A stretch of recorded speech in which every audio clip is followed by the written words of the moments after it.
1, 2, 1, 2, 3.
So you can keep going like that forever.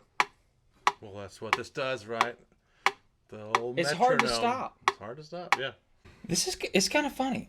A lot of times when I introduce students to a metronome, their first reaction is to go, "Oh no!" Yeah. But then after they play with it for a little bit, I always say you have to get brainwashed by the metronome. You do. You have to... Yeah. You have to get brainwashed by the metronome. You do, yeah. Because what happens is when you just leave this thing running throughout your practice, you actually have to adapt to its time. I find that people usually actually practice longer if they practice with a metronome. Because that perpetual motion, that perpetual constantly beat, moving forward, right?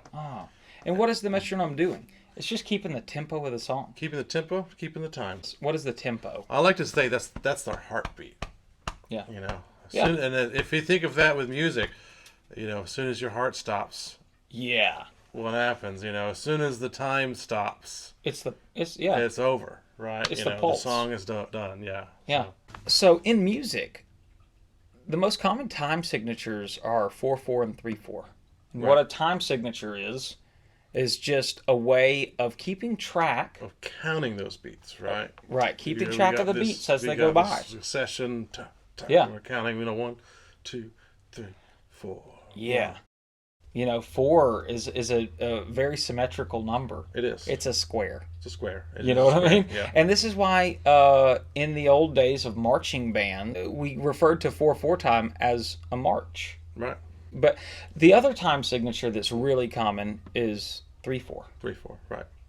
3/4 is also referred to as a waltz. So we've got a 3-beat measure that just goes 1, 2, 3, 1, 2. But that 3, becomes a 1, little wobbly, 2, right? 3, 1, 1, 2, 3. 1, 2, 3. Right, It feels almost kind of loose. It has a certain sway to it. You And know, it's- I always like to tell people that, to me personally, 3/4 feels like it's rolling, whereas 4/4 feels like it's stomping. Yeah. So if we want to see how 3/4, a waltz, and 4/4, a march, line up with a metronome, 2, 3, 4. 1, 2, 3, 4.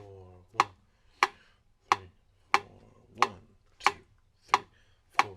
and you're always trying to find the one. Find the 1. 1, 2, 3, 4. 1, 2, 3.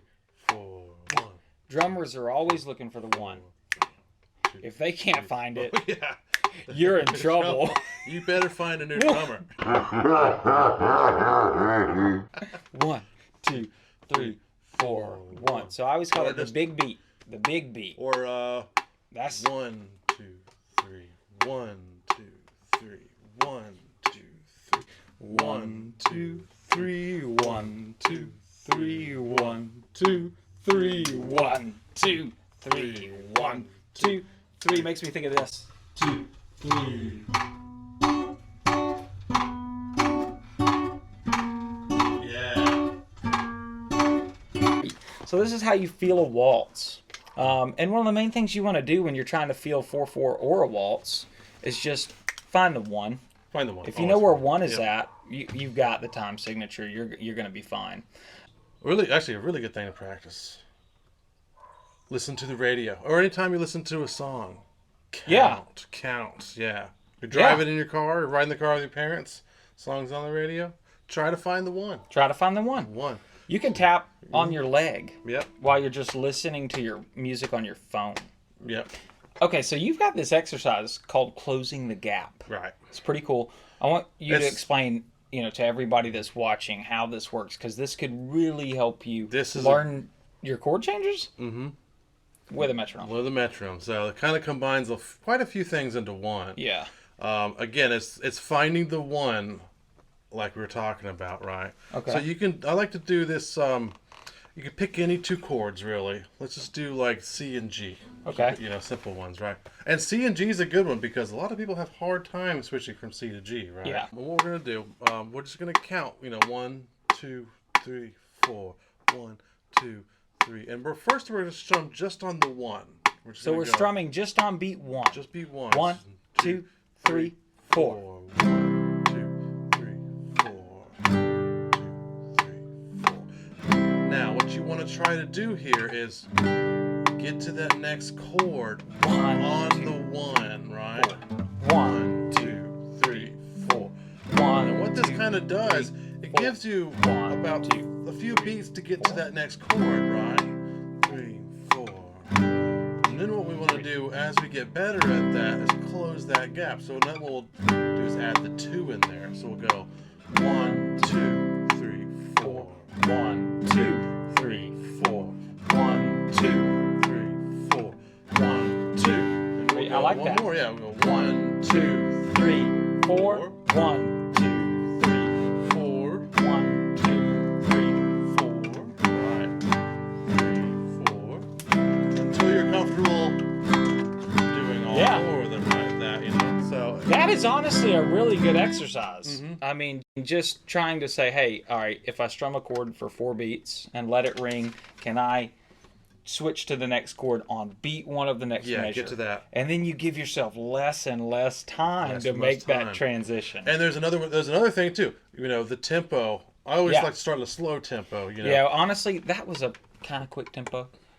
For a beginner, we should have probably played it a little slower. Probably a little slower. Yeah. But that's all right. You can honestly, I tell everybody to practice tempos between your resting heart rate and your maximum heart rate. Okay? It's just a phenomenon that's kind of funny, but the vast majority of music out there, almost 100% of it, falls between 60 beats per minute and 180 beats per minute. Right, yeah. Almost all of it. So you start really slow and then gradually add 4 beats per minute. Yeah.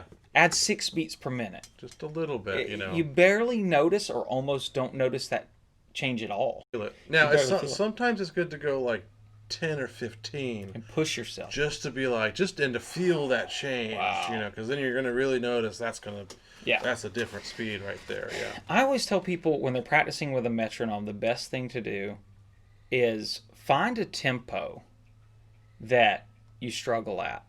Start slow, play it all the way up to where you break it. Right. Meaning that you cannot play it anymore, that your technique just will not allow it, and then back down. Yeah. Just a little bit. Just a little bit. And it's like, okay, I have a little breathing room, but you're out. The whole point is to be a little bit out of your comfort zone the whole time. So you're kind of constantly being pushed. Being pushed. Yeah. I did a lot of quarter note, eighth note, 16th note picking exercises, just that 3-note chromatic. Oh, yeah, that's a great Starting one, at the 3rd fret. All I'm doing is going 3, 4, 5, 6. So that's 1st finger, 2nd finger, 3rd finger, pinky. Right? And I'm going to do that on every string. And the way I pick that is I go down, up, down, up, down, up, down, up. Now, when you turn the metronome on, we can just play that as quarter notes.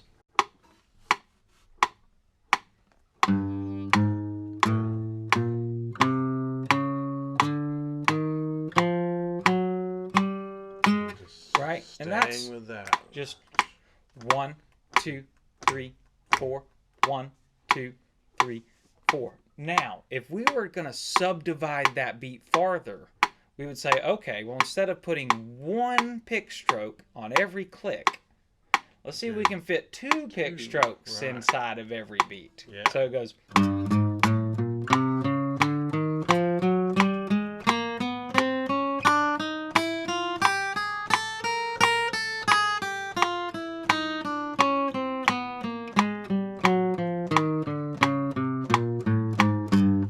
And that's just 1 and 2 and 3 and 4 and another 1 and 2. another good one is just double up, go. So that way you're not working so fast through it. And Yep. anyways, That's another really good way to play that exercise, guys. And that's a great. Again, these are great ones for that alternate picking down, up, Yeah. down, up. And then this is what you really want to do: is you practice quarter notes. Starting slow, resting heart rate 60 beats per minute, something like that, and then gradually work up in increments of say 4 to 6. Yep. And then once you get up to that maximum tempo of 180, cut it in half. Mm-hmm. Just go back down to 90 and see if you can play eighth notes.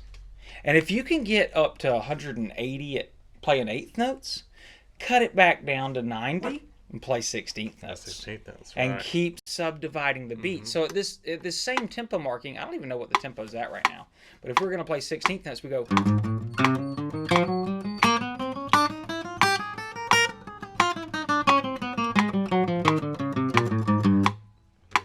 So there's 16th Or notes. again- That's 1E and a 2E and a 3E and a 4E and a 1E and a 2E and a 3E and a 4E and a 4E. I always thought I like that way a lot. I do like doing that a lot. That's a really good exercise. That makes it more about the picking hand. But this has helped me a lot. I know yeah. it's helped you a lot. And I think one of the main things to remind people is that it's not something to be scared of. And that once you turn it on, I know this sounds funny, but sitting in a quiet room with that going can actually become kind of relaxing. And a lot of people right now are looking for music as a way to relax. Yeah. And I know this sounds funny, but you turn this thing on, and after a while, it does become kind of relaxing. It is. It puts you, as a kid, it almost put me into like a meditative state. It does. Yeah. Kind of. Like I said, guys, get brainwashed by the metronome. What more important too, learn to feel it. Learn to feel rhythm. And move a little bit. Put that back on again. Thank you for saying that, Matt. They've been watching us move while we're. Yeah, notice if you watch me, every time that's on, I'm like. But movement is important. It is, yeah. Okay. Yeah. Tapping your foot, having. Rhythm is physical. This, and that will help you develop your internal clock and learn to kind of feel where that is going to happen, right? Where that beat is. How many concerts have you ever been to and seen all the musicians on stage standing completely still? No. It would be weird. It would be weird. But I guarantee you this: if they were all standing completely still, they probably wouldn't be keeping as good a time. No. It'd be a little sloppy. Nice, man. So, just some tips on how to practice with a metronome. You can really get better a lot quicker if you're willing to put the time in with one of these things. We know it seems old-timey or old-fashioned, but that's just the way that it's been done for a reason. And there's plenty of them on these things too. So. You can download an app that does the same Many thing. apps, yeah. 2, 3, 4.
It's kind of funny because when you're playing with a metronome, you can't do rotondos and None of that. accelerandos and Nope. decelerandos. You have to really play stiff. You gotta go stiff. That's weird. Once you've been playing for a long time, that feels like we're in handcuffs.